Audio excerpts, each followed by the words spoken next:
Ayaw ni Cleo na sumpatan ng asawa, pero hindi na niya mapigil ang sama ng loob niya. Masakit at parang magwawala na iyon. Kung nasaktan ka nang mawala ang anak natin, mas nasaktan ako, Andrea. Mas masakit sa akin dahil wala akong ibang sinisi kundi ang sarili ko. Takot ako. Dahil hindi lang ako nawala ng anak. Nawala din yung isang bagay na pinangahawakan ko sa iyo. Pinagdasal ko yun eh. Hiniling ko na magkaroon tayo ng anak. Hindi lang dahil gusto ko magkaanak tayo. Pero dahil alam kong kapag nagkaanak tayo, mananatili ka sa tabi ko. Tumawa siya ng mapait. Alam ko kasi kung gaano mo pinapahalagahan ang pamilya. At magiging pamilya tayo kung magkakaanak tayo. Umasam ako na kapag nakita mo isa tayong pamilya, baka sakaling pahalagahan mo rin ako. Na mahalin mo rin ako sa kabila ng mga kasalanang ginawa ko sa'yo. Huminga siya ng malalim para tanggalin ang bara sa lalamunan niya. Kaya ako nasaktan ka dahil napabayaan ko kayo mag-ina. Wala pa yun sa sakit na naramdaman ko. Nanatiling tahimik at umiiyak si Andrea. Gusto man niyang patahanin ito, pero sobra lang nararamdaman niyang sakit. Gusto na niyang ilabas lahat. Gusto niyang samantalahing sabihin dito ang mga nasa sa loob niya. Hindi ko anak si Alice, Andrea. Nakita niyang natigilan si Andrea at hinintay niyang tumingin ito sa mga mata niya bago siya nagpatuloy. Kapatid ko si Alice sa ama. Malakas na napasinghap ito. Nagkaroon ng patagong relasyon si Dad at si Amira. At si Alice ang naging bunga. At hindi sa akin naghahabol sa Amira, kundi kay Daddy. Nakipagrelasyon sa akin para mapalapit sa aking ama. Nalaman ko lang yun noong ipinatawag ako ni Dad at sabihing buntis si Amira. Mahal na mahal ni Daddy si Mami, kaya nakiusap siya sa akin na ako ang umako sa bata at itago si Amira. Nagalit ako nung una. Ayokong pumayag dahil iniisip kita. Kayo ng anak natin. Pero nang makaawa si Daddy, nag-alala siya na malaman ni Mami at baka hindi kayanin ni Mami ang lahat dahil may sakit ito sa puso. Kaya, so I'm torn between my love for you and my mother's sake. Mahal ko kayo parehas at ayoko masaktan kayo pareho. Kaya mas pinili ko itago at ilihim na yun. Kaya ako laging umaalis noon dahil lagi nagbabanta si Amira na kung hindi ko siya asikasuhin, ay pupuntahan niya si Mami. Noong araw na dinala ka sa ospital, yun din ang araw na nanganak si Amira. Pagod ako noon at litong-lito. Tapos pag uwi ko, wala na pala ang anak ko. Naiisip mo ba kung gaano ko kinain ang konsensya ko noon? Halos nung makaawa ko sa taas para lang ibalik niya ang anak natin. Hinintay kitang makarecover sa lahat na nangyari. Physically and emotionally. Sa araw-araw na nakikita kitang malungkot, nadadagdagan yung bigat na dala-dala ko. At nung oras na sumama ka kay Gary, doon na ako bumigay. Saglit siyang tumigil para saglit na palawagin ang puso niya. Pinili kong maging isang mabuting anak. Pero ang naging kapalit nun ay ikaw. Bakit? Minahal naman kita. Pero bakit nagawa mo akong iwan sa ere, Andrea? Lalong lumakas ang hagulhol ni Andrea. Kinuha ni Cleo ang tungkod niya at ginamit iyon para makatayo. Naglakad siya palapit sa asawa. Pumwesto siya mula sa likod ng kinaupuan nito at yumuko para yakapin ito gamit ang isang kamay niya. Isinubsob niya ang mukha sa balikat nito at doon umiyak. Mahal na mahal kita. Please, Andrea. Mahalin mo ulit ako. Be mine again, Andrea. Pagmamakaawa ni Cleo sa asawa. Gagawin niya ang lahat, mahalin ang uli siya nito kahit pa ang lumuhod siya sa harap nito at paulit-ulit na magmakaawa. Umaasa siya na kahit pa paano, mayroon pa rin nararamdaman para sa kanya si Andrea. Kahit nabigyan lang siya nito ng pagkakataon, natruan itong mahalin uli siya. He will do anything give everything, just to be loved by his wife again. Kahit matagal, ayos lang. Hinalikan niya ang buhok ng asawa. God knows how much he miss her wife. Napapikit na lamang siya at nahiling na sana habang buhay na lamang niyang kayakap si Andrea. At nang yumakap din pabalik si Andrea sa kanya, ay nakahinga siya ng maluwag. Parang may isang bara na natanggal sa puso niya. Niyakap nito ang braso niyang nakayakap dito at hinalikan ng kamay niya. Hindi ito nagsalita at ganoon din siya. Nanatili sila sa ganoong posisyon hanggang sa tumigil na ito sa pag-iyak. I'm sorry. Saad ito, malat ang boses ng asawa. Hindi ko alam na sobra ka din nasaktan sa mga nangyari sa atin. Sorry dahil naging maramot ako. Galit ang pinairal ko noon. Muli na naman itong napaiyak. Okay na yun, Andrea. Pag-aalo ni Cleo rito. Marahan niyang hinaplos ang braso nito. I didn't know you suffered that much. I can't imagine the pain you've been through. I'm sorry.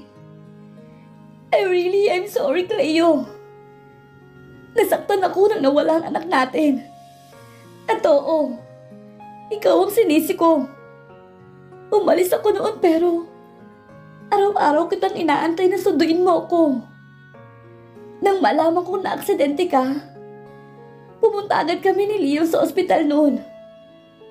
Pero kinausap ako ng mami mo na tuluyan na makipaghiwalay sa iyo. Ayoko sana. Ayokong iwan ka at handa na ako magsimula uli kasama ka. Pero hindi kaya ng konsensya ko, Cleo. Tumayo ito, tumarap sa kanya. Nang maawakan ko ang baby ni Amira, na akala ko'y anak mo, pumayag ako sa gusto ng mami mo. Dahil nakita ko yung anak natin sa baby ni Amira. At hindi ko kayang agawan ng isang buong pamilya ang bata. Sabi nga ng mami mo, naging ina rin ako sa maikling panahon. Tumingala ito at kinulong ang mukha niya sa palad nito. At bilang isang ina, hindi ko kaya maging masaya kung meron na isang batang nahihirapan ng dahil sa akin. Bumitaw ako dahil akala ko, magiging masaya ka kahit wala ako sa tabi mo. Lalo pa't kasama mo ang anak mo. Dahil alam ko kung gaano mo ka gusto na magkaroon ng anak. At hindi ko din yung kayang ipagkait sa'yo, Cleo. Dahil mahal kita. Mahal na mahal kita, Cleo. At hindi mo kailangan magmakaawa sa akin na mahalin kita ulit. Dahil kahit kailan, hindi ko nakalimutan kung gaano kita kamahal. Parang lumobo ang puso ni Cleo sa huling sinabi ni Andrea. Napakasaya niya nang marinig na mahal siya ng asawa. Niyakap niya ito ng mahigpit. Maraming salamat, dear God. Wika niya. Dahil parang inalis sa mga salitang mahal kita nang sinabi nito ang 4 na taong pinagdaalang sakit at hirap. Mabilis niyang inalayo ito sa pagkakayakap sa kanya at agad nang sinakop ang mga labi ng asawa. Hinalikan niya ito ng buong puso. Gusto niyang iparamdam dito kung gaano niya ito kamahal. Kung gaano siya nangulila sa asawa. Iniyakap naman ni Andrea ang mga kamay sa leeg niya at tinugon ng buong pagmamahal ang halik niya. Hinapit niya ito at nabitiwan niya ang baston, kaya naman muntik na silang matumba kung hindi lang siya mabilis na nakakapit sa table niya. Naiyang ngumiti siya kay Andrea. I'm sorry. Nakalimutan ko hindi pa pala kaya ng paa kong buhatin ang bigat ko. Nahiyang saad ito. Napamura na lamang siya ng lihim. Ayaw man niya ipakita dito ang kahinaan niya, pero wala siya magawa. Lumungkot ang magandang mukha ng asawa. Dahil ba yan sa aksidente kinasangkutan mo 4 na taon na nakakaraan? Marahan siyang tumango. Oo, nito lang ako nakapag-therapy. Pero sabi ng therapist ko, ilang buwan pa magiging normal na ang paglalakad ko. Wika nito, saka hinaplos ang pisngi ni Andrea.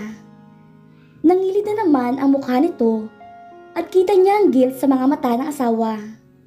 Sorry kung wala ako sa tabi mo para alagaan ka.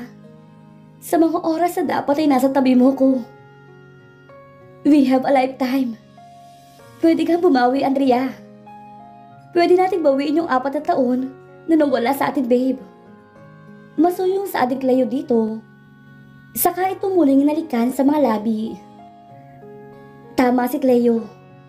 Meron silang habang buhay para bumawi sa isa't isa. Nahiya si Andrea kay Cleo dahil hindi biro ang sakit na pinagdaanan nito. At sa araw-araw na magkasama sila, ay babawi siya. Babawiin nila ang 4 na taon. Pero, paano si Amira? Tanong niya kay Cleo. Hindi naman pwedeng. Basta na lang mawala sa pagitan nila sa Amira dahil ito pa rin ang ina ni Alice. Hindi na niya tayo magugulo. Tiimbaga na sa adik Cleo. At sinisigurado ko yun. Pero siya pa rin ang ina ni Alice. Gusto man niyang kanyanin si Alice, pero hindi naman ito sa kanya galing. Wala siyang karapatan sa bata. Hindi na ngayon, Andrea. Dahil ikaw na ang kikilalaning ina ni Alice. Kahit kailan naman, ay hindi naging ina si Amira sa anak niya. Nawili siya sa sugal, kaya bata pa lamang si Alice ay hindi na niya naalagaan. Nasa isang mental institute si Amira ngayon. At dahil ako tumatayong ama ni Alice, sa akin ang full custody ng bata. Pinapasikaso ko na rin kay Jeric ang adoption papers para ikaw na maging legal na ina ni Alice. At kung dumating ang panahon na kaya nang intindihin ng anak natin ang lahat, saka ko sasabihin sa kanya ang totoo, ang tungkol kay Amira at Dad. Pero sa ngayon, siya ang iniisip ko. Gusto ko lumaki siya na may masayang pamilya at alam ko may bibigay natin yun sa kanya. Lalo pa't alam kong magiging isang mabuti kang ina kay Alice. Wika pa ni Cleo sa kanya. Nakaramdam naman si Andrea ng awa para kay Alice. Hindi pala worth it ang ginawa niyang pagsasakripisyo dahil hindi rin pala nagkaroon ng isang buong pamilya si Alice. Ano nga palang sabi ng mami mo? Hindi niya napigil ang tanong dito. Botong-boto si Doña Marta kay Amira noon. Tapos, disappointed si mami. Hindi niya akalain na magiging ganoon si Amira. Nagagalit siya kay Amira dahil naging pabayang ina ito. Hindi niya alam na ang babaeng gustong-gusto niya para sa akin, iyang asawa niya pala ang habol. Umiling-iling na lamang si Cleo. Alam na ba ng mami mo ang totoo? Hindi pa. Wala pa siyang alam. Wika ni Cleo at naupo ito sa ibabaw ng lamesa at hinila siya palapit dito. Kahit ganito ko kay mami, hindi ko magawang sabihin sa kanya ang totoo. Malungkot na sa ni Cleo. Hinaplos niya ang pisngi ng asawa. Hindi mo naman kailangan sabihin. Andito naman tayo para tumayo magulang para kay Alice. Saad ni Andrea. Lumamlam naman ang mata ni Cleo at ngumiti sa kanya. Tinatanggap mo na ba siya? Oo naman. Alam mo ba kung gaano ko hiniling noon na sana ako na lang ang kanyang ina? Naalala pa niya nung una niyang mahawakan si Alice sa ospital. Gusto kong isipin na siya ang kapalit ni Grace. Alam ko masaya na ngayon anak natin dahil muli tayo nagkasundo. Nag-init ang sulok ng mga mata niya. Lahat gagawin ko para sa kanya. Para sa anak natin. Maraming salamat, Andrea. Ako ang dapat magpasalamat sa iyo, Cleo. Dahil hindi mo ko sinukuan kahit nasaktan kita. Pareho lang tayo nasaktan. Ang importante ngayon, andito ka na ngayon, kasama ko. Tuluyan na siyang napaiyak. Nagpapasalamat siya dahil may isang Cleo na nagmamahal sa kanya ng sobrang sobra. At pinapangako niya na babawi siya sa lahat ng pagkukulang niya sa asawa. At dito na po nagtatapos ang kabanata ng ating kwento. Please like, share, subscribe for more updates. Maraming salamat po.